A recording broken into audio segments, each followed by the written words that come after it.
అందరికీ నమస్కారం. నేను శిరీష. సిరివెన్నెల హోంవర్క్కి స్వాగతం. అందరూ ఎలా ఉన్నారు? బాగున్నారు అనుకుంటున్నాను. నేను కూడా చాలా బాగున్నాను.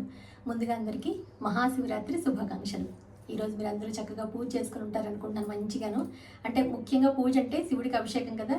అందరూ మీ ఇంట్లో ఉండే లింగాలకి చక్కగా అభిషేకం చేసుకుని ఉంటారనుకుంటున్నాను. అలాగే గుడికి కూడా చాలామంది దర్శనం చేసుకోవడానికి వెళ్తూ ఉంటారు కదా. మా చిన్నప్పుడైతే మేము ఖచ్చితంగా వెస్ట్ గోదావరి పట్టిసీమ ఉండేది కదా మనకి, గోదావరి మధ్యలో అక్కడికి వెళ్తూ ఉండేవాళ్ళం. అంటే అక్కడ తీర్థం అది జరుగుతుంది అనమాట. అవన్నీ గుర్తు తెచ్చుకుంటే అసలు గోదావరిలో అలా ప్రయాణం, ఇసుక తెన్నెల్లో కాళ్ళు కాలిపోతూ ఉంటారు, నడుచు వెళ్ళడం, ఇవన్నీ గుర్తు తెచ్చుకుంటే శివరాత్రి అంటే అది అనిపిస్తుంది. ఇప్పుడు ఏంటంటే గుళ్ళకి వెళ్తే చాలా రష్, అందుకని ఇంట్లోనే మా ఈ శివయ్యని మంచిగా పూజ చేసుకున్నాం అనమాట. సో ఈరోజు పూజ ఎలా చేసుకున్నాం ఏంటి అనేది మీకు వీడియోలో షేర్ చేద్దాం. అంటే ఏం ముగ్గు పెట్టాను, దాంతోపాటు ఒక కొత్త పాట పోకడా పాడి మీకు వినిపిద్దాం అనుకుంటున్నాను అనమాట. రీసెంట్గా నేర్చుకున్నాను అనమాట శివుడిది. చాలా సింపుల్గా ఉంటుంది, మీరు కూడా మంచిగా నేర్చుకోవచ్చు. శివ పంచాక్షరి మంత్రంతో ఉన్న పేర్లతోటే ఉండే, అంటే ఆ నామాలతోటే ఉండే పేరు పాట అనమాట. ఇది చాలా సింపుల్గా ఉంటుంది. సో పాడి వినిపిద్దాం అనుకుంటున్నాను. దాంతోపాటు ఈరోజు కొత్త చీర కట్టుకున్నాను. ఇది అంతకుముందు మా ఫ్రెండ్ దగ్గర తీసుకున్నానని చెప్పాను కదా, ఆ చీర అనమాట ఇది. సో మంచి బ్రైట్ ఆరెంజ్, అలాగే పువ్వులు కూడా ఆరెంజ్, అన్నీ మ్యాచింగ్ అనమాట ఈరోజు. సో ఇంకా లేట్ చేయకుండా పూజది అంతా ఎలా చేసుకున్నాను ఏంటని చూద్దాము. దాంతోపాటు పాట కూడా విదురుగాను. మహాశివరాత్రి అంటే పర్వదినం కిందే, అంటే మనకు పండుగ లాంటిది అనమాట. అంటే అన్ని ఆలయాలు భక్తులతో కిక్కిరిసి ఉంటాయి. జన్మానికో శివరాత్రి అంటాం కదా. అంటే శివరాత్రి నాడు చేసింది ఏమైనా ఉంటే భక్తిగా ఏదైనా సమర్పిస్తే కనుక ఖచ్చితంగా మనకి అంతకు రెట్టింపు స్వామి మనం చూస్తారు. అంటే మనం ఒక మారేడుదలను సమర్పించిన, ఒక చెంబుడు నీళ్లు పోసినా చాలా సంతుష్టిదవుతుంది అంటారు ఆయన.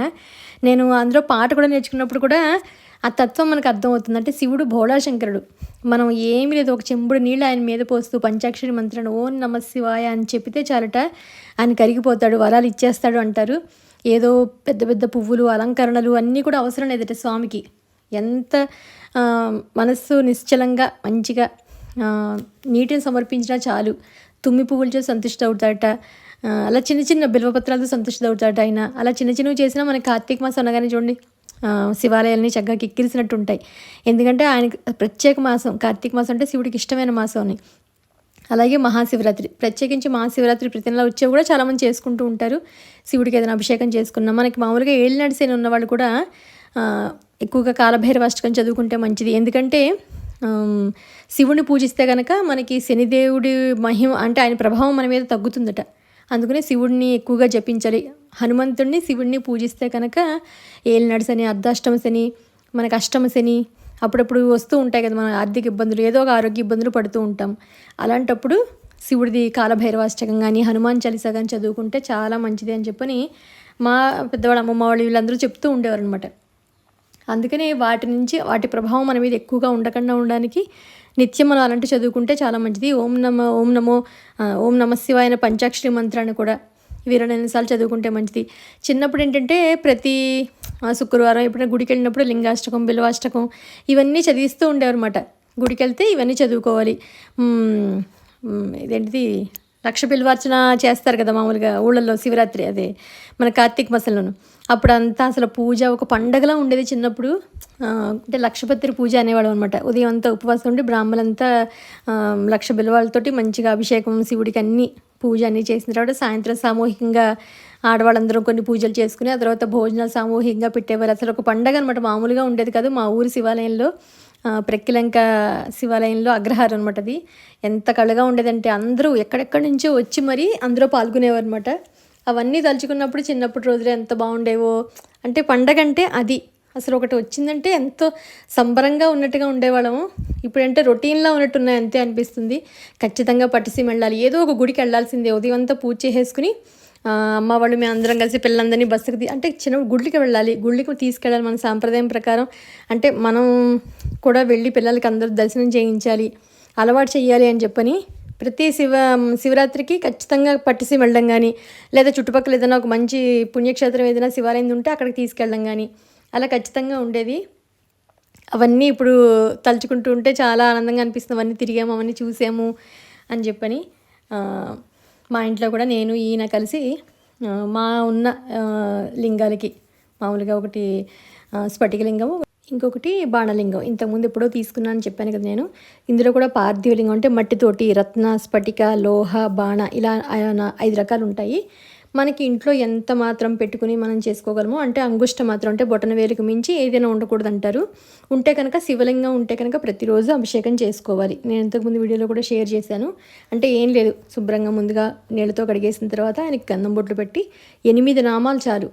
ఎప్పుడు అంతే, మనం పెద్ద పెద్దగా ఏదో రుద్రనమ్మక చమకాలు చదవాల్సిన అవసరం లేదు. అంటే వచ్చిన వాళ్ళు చదువుకుంటే చాలా మంచిది, రాని వాళ్ళు అంటే ఎలా అయినా మనం చక్కగా చేసుకోవాలన్నప్పుడు 8 నామాలు చాలు.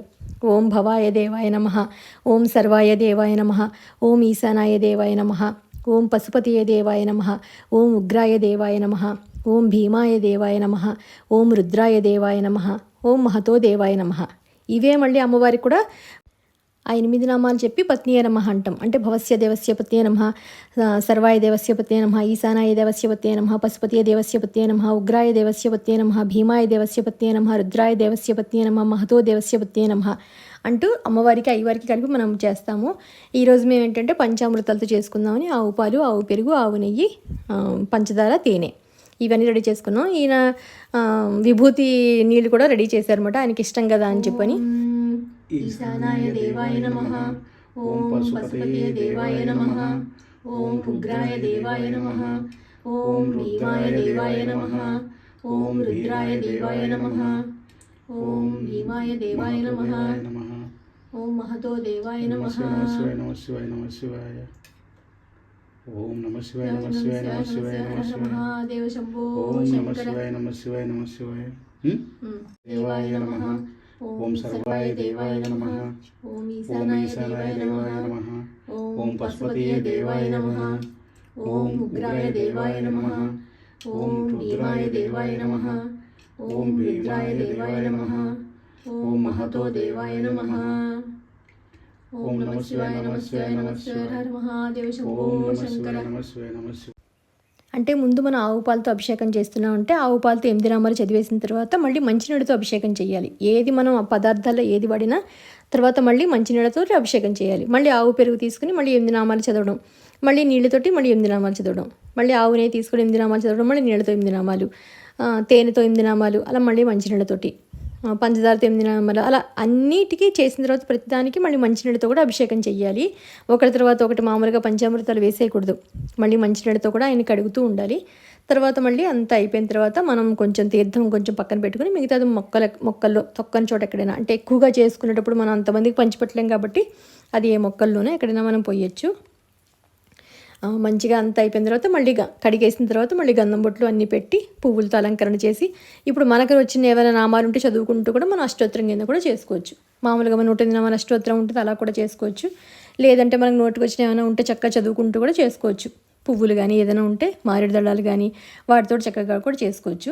ఇప్పుడు ఒక చిన్న పాట. రావా శివా రావా శివా, రత్నాల కొండ దిగి రావా శివా, శంభో శివా శంకర శివా, శంభో మహాదేవ శంకర శివా, శంభో మహాదేవ శంకర శివా. విభూతి రేఖలతో రుద్రాక్షమాలలతో, విభూతి రేఖలతో రుద్రాక్షమాలలతో, శ్రీశైల కొండ దిగి రావా శివా, శ్రీశైల కొండ దిగి రావా శివా. నాగేంద్రభూషణ నందివాహనరూఢ, నాగేంద్రభూషణ నందివాహనరూఢ, ఒక్కొక్క మెట్టు దిగి రావా శివా, ఒక్కొక్క మెట్టు దిగి రావా శివా. భక్తుల బ్రోవగా పార్వతితో కూడి, భక్తుల బ్రోవగా పార్వతితో కూడి, పరుగు పరుగున వేగ రావా శివా, పరుగు పరుగున వేగ రావా శివా. పులి చర్మధారివై జపమాల త్రిప్పుచు, పులి చర్మధారివై జపమాల త్రిప్పుచు, వెండి కొండ దిగి రావా శివా, వెండి కొండ దిగి రావా శివా. కాశీపతే వారణాసీపతే కాశీపతే వారణాసీపతే గంగాజటాజూట గౌరీపతే గంగాజటాజూట గౌరీపతే రావా శివా రావా శివా రత్నాల కొండ దిగి రావా శివా రత్నాల కొండ దిగి రావా శివా. ఇది ఈరోజు మా ఇంట్లో జరిగిన శివుడికి పూజ ఇలా జరిగింది. మీ అందరికీ నచ్చిందని అనుకుంటున్నాను. షార్ట్లో మళ్ళీ ఇంకొక కొత్త సాంగ్ కూడా పోస్ట్ చేస్తాను. మీ అందరూ కూడా అది నేర్చుకోవచ్చు, చాలా బాగుంటుంది. వీడియో మీకు నచ్చితే కనుక లైక్ చేయడం, హైప్ చేయడం మర్చిపోద్దు. మళ్ళీ ఒక ఇంట్రెస్టింగ్ వీడియోతోటి మిమ్మల్ని అందరినీ కలుస్తాను. అంతవరకు బాయ్. హర హర మహాదేవ శంభో శంకర.